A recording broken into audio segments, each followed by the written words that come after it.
అందమైన కుటుంబం, ఏ బాధ లేని పచ్చని కాపురం. కానీ ఒక తప్పటడుగు వల్ల ఆ కుటుంబం భవిష్యత్తే మారిపోయింది. లోక జ్ఞానం లేని పిల్లలు అనాథలుగా మారిపోయారు. వినటానికే కష్టంగా ఉంది.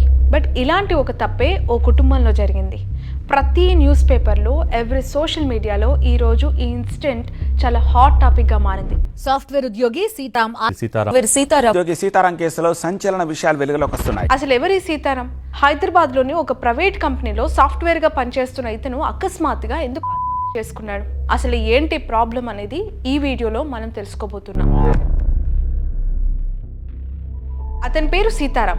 హైదరాబాద్లోని ఒక ప్రైవేట్ కంపెనీలో సాఫ్ట్వేర్గా వర్క్ చేస్తూ ఉన్నాడు. అతని భార్య పేరు రేణుక.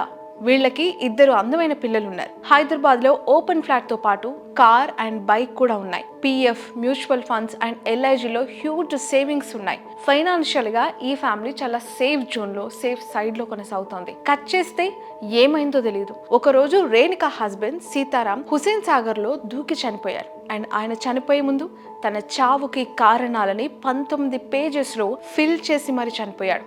బట్ ఇక్కడ ట్విస్ట్ ఏంటంటే అతని చావుకి కారణం అతను ఎంతగానో ప్రేమిస్తూ ఉన్న తన భార్య రేణుక. ఫైనాన్షియల్ గా సెటిల్ అన్నారు, 2 పిల్లలు కూడా ఉన్నారని చెప్తూ ఉన్నారు. మరి భార్యాభర్తల మధ్య ఇంకెలాంటి గొడవలు వచ్చాయని చెప్పి మీ అందరికీ డౌట్ రావచ్చు. బట్ ఆ డౌట్స్ అన్ని క్లియర్ అవ్వాలి అంటే అసలు సీతారాం చనిపోయే ముందు రాసిన ఆ 19 పేజీల్లోని మ్యాటర్ గురించి ముందు మీ అందరూ తెలుసుకోవాలి. అండ్ ఈ స్టోరీ చాలా హార్ట్ టచింగ్ గా ఉండబోతోంది. So don't skip till the end. And ఈ వీడియో లాస్ట్ లో ఎవరైతే పెళ్లి చేసుకోవాలనుకుంటున్నారో వాళ్ళకు ఒక ఇంపార్టెంట్ విషయాన్ని కూడా రివీల్ చేస్తాను, కాబట్టి జాగ్రత్తగా వినండి. ఇప్పుడైతే అసలు ఆ లెటర్ లో ఏముందో క్లియర్ గా తెలుసుకుందాం ఒకసారి. యాజ్ ఐ మెన్షన్ బిఫోర్, అతని పేరు సీతారాం అండ్ సాఫ్ట్వేర్ ఇంజనీర్. అతని భార్య పేరు రేణుక. హౌస్ వైఫ్ గా ఇంట్లోనే ఉంటూ 2 పిల్లల బాగోగులు చూసుకుంటూ ఉంది. భర్తకి అన్ని విధాలుగా చేదోడు వాదోడుగా ఉంటుంది అని చెప్పి చూసిన వాళ్ళని అనుకున్నారు. కుటుంబ సభ్యులు అదే నమ్మారు. మార్చ్ 4, 2018 నుంచి సెప్టెంబర్ 19, 2025 వరకు ఈ ఫ్యామిలీలో ఎలాంటి డిస్టర్బెన్సెస్ అసలు క్రియేట్ అవ్వలేదు, ఉన్నాయి అని ఎవరికి అర్థం కాలేదు. అంతకు మించి ఫైనాన్షియల్ గా వీళ్ళ కుటుంబంలో ఇష్యూస్ ఉన్నాయి, ఫైనాన్షియల్ క్రైసిస్ ఉంది, లేదంటే ఆర్థిక ఇబ్బందులతో వీళ్ళకేవో తెలియని ఒక ప్రాబ్లం ఉంది అని కూడా ఎవరు అనుకోలేదు, అసలు రాలేదు కూడా. బట్ 2025 సెప్టెంబర్ 19 midnight 11:22 PM ఒక సీన్ జరిగింది వారిద్దరి మధ్యలో. రేణుక తన హస్బెండ్ సీతారాం దగ్గరికి వెళ్ళి ఎక్కి ఏడవటం స్టార్ట్ చేసింది. రేణుకకి ఏమైంది, అసలు ఎందుకు ఏడుస్తోంది, అసలు ప్రాబ్లం ఏంటి, నాకు చెప్పు, నేను సాల్వ్ చేస్తాను అని చెప్పి ఎంతో ప్రేమగా సపోర్ట్ చేస్తూ సీతారాం మాట్లాడాడు. అప్పుడే రేణుక సీతారాంకి గుండె పగిలిపోయే ఒక మాట చెప్పింది. నన్ను క్షమించండి, నేను తప్పు చేశాను. మీకు తెలియకుండా నేను రమణ అనే ఒక పర్సన్తో 15 months నుంచి ఇల్లీగల్ రిలేషన్షిప్ ని మెయింటైన్ చేస్తున్నాను అని చెప్పి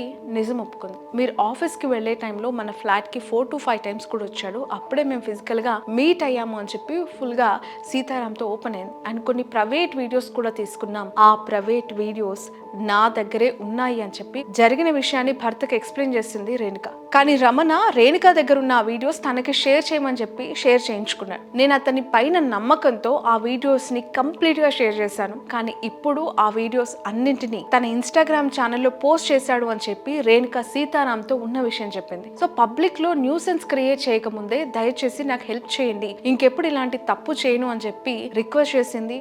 ఎస్పెషల్లీ రేణుక తండ్రికి ఈ విషయం చెప్పొద్దు అని చెప్పి భర్తను కోరింది. రమణ ఇప్పుడు షాద్ నగర్ లో ఉంటాడు, మనం వెళ్ళి అతన్ని రిక్వెస్ట్ చేసైనా సరే ఈ వీడియోస్ ని డిలీట్ చేయిద్దాము అని చెప్పి భయంతో వణికిపోతూ రేణుక తను చేసిన తప్పుని సీతారాం ముందు ఏం జరిగిందో పూసగుచ్చినట్లు చెప్పి ఒప్పుకుంది. నిజం చెప్పండి, ఇలాంటి పరిస్థితుల్లో మీలో ఎవరైనా ఏం చేయగలుగుతారు?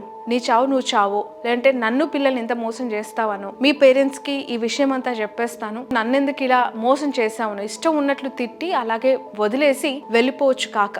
బట్ సీతారాం చాలా చదువుకున్న వ్యక్తి, చాలా ఇంటెలెక్చువల్, అద్భుతంగా తన లైఫ్ ని తాను డిజైన్ చేసుకునే పర్సన్. తన భార్యని ఒక్క మాట కూడా ఇదంతా చెప్పిన తర్వాత సీతారాం అనలేదు, కనీసం చెయ్యి కూడా చేసుకోలేదు. ఎందుకంటే అతనికి తన భార్య అంటే అంత పిచ్చి అని చెప్పి తను రాసిన లెటర్స్ లో మనకు కనిపిస్తోంది. అదే రోజు midnight 12:30 AM కి తన భార్యని ఆయన వాళ్ళ 2 పిల్లల్ని తీసుకుని సీతారాం షాద్ నగర్ పోలీస్ స్టేషన్ కు వెళ్లారు. అక్కడున్న ఒక పోలీస్ మ్యాన్ హెల్ప్ తో రమణ కాల్ చేసి రిక్వెస్ట్ చేయడంతో రమణ ఆ వీడియోస్ ని ఇన్స్టా నుంచి డిలీట్ చేశారు. ఇదంతా జరిగిన తర్వాత ఏ భర్తకైనా తన భార్యపై అనుమానం రావటం సహజం కదా, చాలా ఇన్సిడెంట్స్ అలాంటివి మనం చూస్తూ ఉంటాం. ఈ అనుమానంతోనే సీతారాం రేణుక ఫోన్ తీసుకుని మొత్తం చెక్ చేశాడు. ఇన్స్టాగ్రామ్ అండ్ వాట్సాప్ లో రీస్టోర్ ఆప్షన్ ఉంటుంది కదా, అది ఆన్ చేసి కంప్లీట్ గా అవన్నీ చూసేసాడు. సో నిజానికి అప్పటి వరకు ఎంతో కొంత స్ట్రాంగ్ గా ఉన్న సీతారాం వాట్సాప్ అండ్ ఇన్స్టాలో డేటా రీస్టోర్ అయ్యాక కంప్లీట్ గా జీవితం పైన ఆశని, రేణుకపై ఉన్న నమ్మకాన్ని పూర్తిగా కోల్పోయాడు.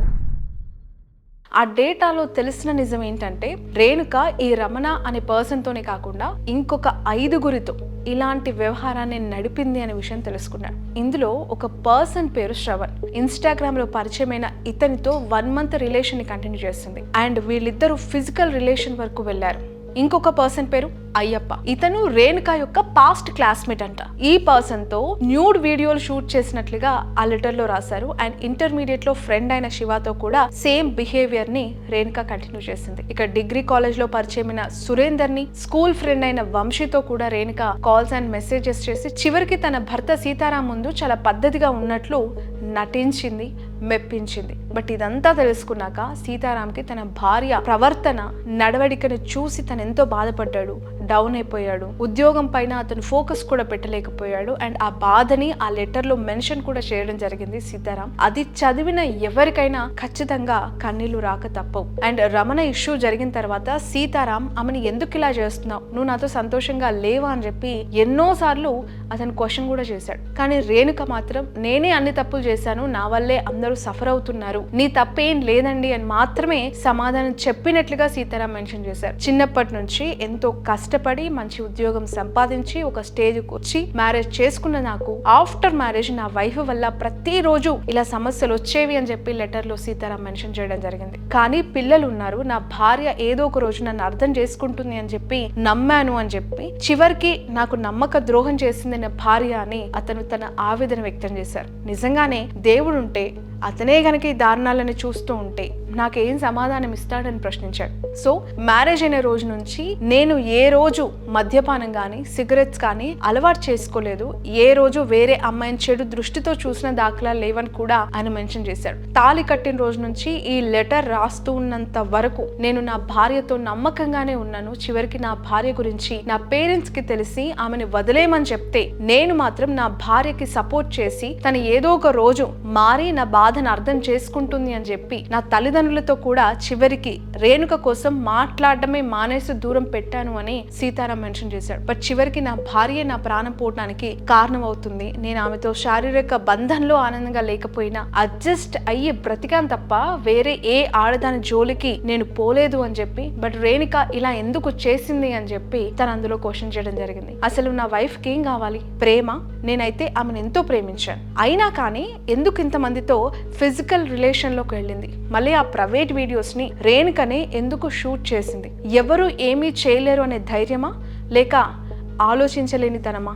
ఏదేమైనా నేను ఇప్పుడు చనిపోవాలనుకోవడం తప్పే కావచ్చు, నా పిల్లలిద్దరిని అన్యాయంగా వదిలేయటం పాపమే కావచ్చు, కానీ నాకు ఈ సిచ్యువేషన్ తప్పట్లేదు అని చెప్పి సీతారాం తన ఆవేదన, తన పెయిన్ ఆ లెటర్స్ లో మెన్షన్ చేయడం జరిగింది. నాకున్న ఒకే ఒక్క కోరిక మళ్ళీ నీతో లైఫ్ షేర్ చేసుకోవాలి అని, కానీ అది ఇక జరగకపోవచ్చు. ఫైనల్లీ నా సపోర్టర్స్ని అండ్ నా పిల్లల్ని వదిలేసి వెళ్తున్నందుకు వెరీ సారీ. ఇన్నాళ్ళు అనుభవించిన బాధని సీతారాం ఆ లెటర్లో మెన్షన్ చేసి 27th January 2021 హుస్సేన్ సాగర్లో దూకి ఆత్మహత్య చేసుకుని చనిపోయారు. నీచాతి నీచం ఏంటంటే ఇందులో భర్త చనిపోయి నెల రోజులు గడవక ముందే ఇన్స్టాగ్రామ్లో వీడియోస్ పెట్టి అల్లరి చేసిన ఆ రమణనే, ముందు మనం చెప్పుకున్న ఆ రమణనే రేణుక నెల తిరక్క ముందే పెళ్లి చేసుకుంది అనేది సీరియస్లీ మహిళగా నాకు ఇది చాలా చాలా దుర్మార్గం అనిపించిన విషయం. అండ్ ఈ ఇష్యూ ఫిబ్రవరిలో జరిగితే ఇప్పుడు ఎందుకు వైరల్ అయింది అని చెప్పి మీ అందరూ క్వశ్చన్ చేయొచ్చు.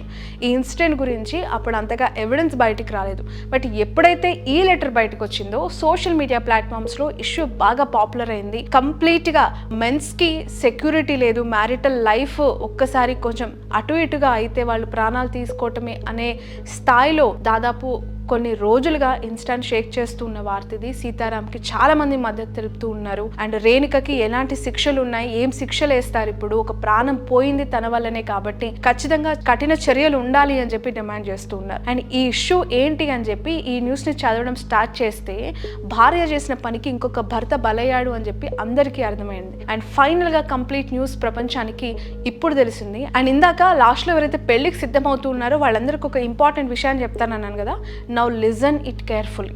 మీరు పెళ్లి చేసుకోవాలనుకునే అబ్బాయి అయినా సరే అమ్మాయి అయినా సరే వాళ్ళు మీతో జీవితాంతం కలిసే ఉంటారు.